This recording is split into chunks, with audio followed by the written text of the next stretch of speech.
আসসালামু আলাইকুম। আমাকে অনেকেই কমেন্ট বক্সে এবং ইনবক্সে বিভিন্ন প্রশ্ন করে থাকেন যে দানাদার খাবারের যে খাদ্য উপাদানগুলো এগুলোর প্রোটিন পার্সেন্টেজটা একটু জানার জন্য। শুরুতেই আমি একটা কথা বলে নেই, দানাদার খাবার কিন্তু গরুর প্রধান খাবার না। এই কথাটা সবসময় মনে রাখবেন। দানাদার খাবার গরুর সহায়ক খাবার, গরুর প্রধান খাবার ঘাস। এই জিনিসটা মাথায় রাখতে হবে। গরুকে ঘাস নির্ভর লালন পালন করতে হবে এবং সহায়ক খাবার হিসাবে তার শরীরের সব কিছু ঠিক রাখার জন্য, তার শরীরের ফাংশন ঠিক রাখার জন্য তাকে দানাদার খাবার দিতে হবে। ঠিক আছে, আমরা সচরাচর যে জিনিসটা দানাদার খাবারে যেটা আমরা তো গমের ভুসিটা আমরা সচরাচর সবাই ব্যবহার করে থাকি। গমের ভুসিটা দানাদার হিসাবে খারাপ না, কিন্তু সমস্যা গমের ভুসির দাম। গমের ভুসিতে যেই সিন্ডিকেট দেখবেন যে গমের আমরা ভুসি কোনটা খাওয়াই, গমের যে খোসাটা বা বাহিরের যে আবরণটা, যে খসখসে অংশটা, এটাই তো আমরা গমের ভুসি হিসাবে গরুকে খাওয়াই।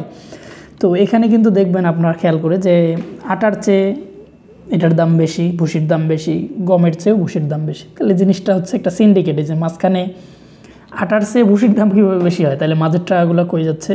যাই হোক, যেহেতু ওই বিষয়ে আজকের ভিডিও না, প্রসঙ্গে থাকি আমরা। তো সেটা গমের ভুসিতে মোটামুটি 15% মতো আপনার কিন্তু প্রোটিন থাকে। তো যেই ভাইয়া আমাকে প্রশ্নটা এই কমেন্টটা বহুবার আসছে যে কোন খাবারে কত পার্সেন্ট প্রোটিন, উনি যেহেতু প্রোটিনটার কথাই বেশি বলছেন, তো সেই জন্য প্রোটিনটাই আমি হাইলাইট করতেছি। এছাড়াও কিন্তু এটাতে কিন্তু ফাইবারের পরিমাণও বেশ ভালো, 11% ফাইবার থাকে। কার্বোহাইড্রেট মোটামুটি গমের ভুসিতে 50%। তো এই জন্য গমের ভুসিটা মোট দানাদার খাবারে 50% পর্যন্ত দেওয়া যায় বা আর একটু বেশি দেওয়া যায়, কিন্তু আদর্শ 30-35% দেয়া মোট খাবারের একটা, যদি রেশন বানান আপনি সেক্ষেত্রে। তো এটাতে গমের ভুসিতে প্রোটিন পার্সেন্টেজ 15%। এরপরে ভুট্টা, যেটা আমরা ভুট্টাতেও কিন্তু মোটামুটি 7 থেকে 11% পর্যন্ত প্রোটিন। তো যখন কিনা আমরা কোথাও এই লেখাটা পড়ি যে 7 থেকে 11%, আমার মনে হয় যে তখন আমরা এটার যদি গড় করে নেই তাহলে সেভ হবে 7 থেকে 11। তার মানে 7 আর 11 যোগ করেন, কত হচ্ছে? 7 আর 11 যোগ করলে হয় 18, এবার 2 দিয়ে ভাগ করেন, কত হচ্ছে? 9%। তো মোটামুটি আমরা 9-10% প্রোটিন ভুট্টাতেও পেতে পারি। বুঝতে পারছেন? 7 থেকে 11% আপনি 9% ধরতে পারেন।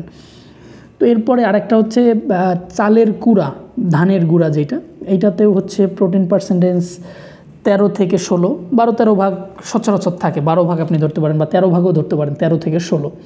এখন আবার বলতে পারেন যে এটাতে আপনি কমায় ধরলেন কেন? এটা কমায় ধরার কারণ আমরা যেটা সচরাচর যেটা ধানের গুঁড়া খাওয়াই, অনেকে রাইস পলিশটা কিন্তু সবাই পাই না। আমরা নিজেরা ধান ভাঙাই, যে স্থানীয় মিল থেকে, অটো মিল থেকে, এখান থেকে সংগ্রহ করি। এই জন্য এখানে একটু গ্যাপ আছে, টুইস্ট আছে। এটাতে একটু কম আপনি হিসেবে ধরবেন, তাহলে আপনার ভালো হবে। আর এই যে চালের কুড়াটা, আপনার চালের কুড়াটা যদি মোটা তাজার গরুকে দেন, অর্থাৎ ষাঁড় গরুর ফ্যাটেনিংয়ে দেন, সেক্ষেত্রে 50% দেওয়া যায়। দুধের গাভীকে 40% পর্যন্ত দেওয়া যায়। তবে আদর্শ 30% মোট খাবারের, অর্থাৎ দানাদার যদি 100 কেজির হয়, আদর্শ 30 কেজি দেয়া। তবে দুধের গরু এবং গাভী গরুই যদি একবারে বলি, দুধের গরু বিশেষত বকনা গরুকে যত কম পারবেন চালের গুঁড়া খাওয়াবেন, ধানের কুড়া যেটা, যত কম সম্ভব। এছাড়া আর কি আছে? আমরা এগুলা তো কার্বোহাইড্রেট গেল সবগুলাই। ফ্যাটের মধ্যে যদি আমরা সরিষার খোল, সয়াবিন খোল, এগুলো সয়াবিন খোলে কিন্তু 35-40%-এরও বেশি ক্ষেত্র বিশেষে প্রোটিন পাওয়া যায়। অর্থাৎ 1 কেজির মধ্যে 400 গ্রাম এইরকম। বুঝতে পারছেন? মানে পার্সেন্টেজ যদি বলেন 35 থেকে 40%। সরিষার খোলেও এরকম 30-35% প্রোটিন পাওয়া যায়। তার মানে এগুলাতে খুবই উচ্চ প্রোটিন আছে। পাশাপাশি এগুলাতে আপনারা প্রোটিন তো পাচ্ছেনই, পাশাপাশি চর্বি থাকে। যাই হোক, এর বাহিরে প্রোটিনের উৎস হিসাবে আমরা কিন্তু বিভিন্ন ধরনের কালাই, বিশেষত অ্যাঙ্কর ডাল যেটা, এটাও আপনি পাউডার করে খাওয়াইতে পারেন ভেঙে, অথবা কালাইয়ের যে খোসাগুলো, মসুরির খোসা, তারপরে খেসারির খোসা, ছোলার খোসা, এই জিনিসগুলোর মধ্যেও কিন্তু প্রচুর পরিমাণে আপনার প্রোটিন থাকে। আপনি যদি মসুর ডালে হিসাব করেন, মসুর ডালের খোসা বা মসুর ডালের ভুসি, সেখানে কিন্তু ক্রুড প্রোটিন প্রায় 19% মতো, 19.3%। ফাইবার যদি দেখেন, ক্রুড ফাইবার 21.8%। এছাড়া ড্রাই ম্যাটার কিন্তু এখানে 88.9%। তারপরে NDF বলে যেটাকে, নিউট্রাল ডিটারজেন্ট ফাইবার যেটা, এটা 50.3%। আর একটা আছে এডিএফ, হ্যাঁ, অ্যাসিড ডিটারজেন্ট ফাইবার যেটা, এটা হচ্ছে 40.3 ভাগ। এছাড়া লিগনিন আছে 4 মাফ করবেন, লিগনিন হচ্ছে 7.4 ভাগ, অ্যাশ হচ্ছে 5.6 ভাগ। হ্যাঁ, তো মোটামুটি এগুলো হচ্ছে প্রোটিন পার্সেন্টেজ। আপনি যদি হিসাব করেন যে ডালের ভুসিগুলোর মধ্যে মোটামুটি 18-20 ভাগ প্রোটিন, আপনি হিসাব করবেন এইভাবে। তারপর আপনার হচ্ছে খৈলের মধ্যে মোটামুটি 30-এর কাছাকাছি বা 30+ হচ্ছে প্রোটিন। গমের ভুসিতে মোটামুটি 15, ভুট্টা মোটামুটি 10 ভাগ ধরবেন।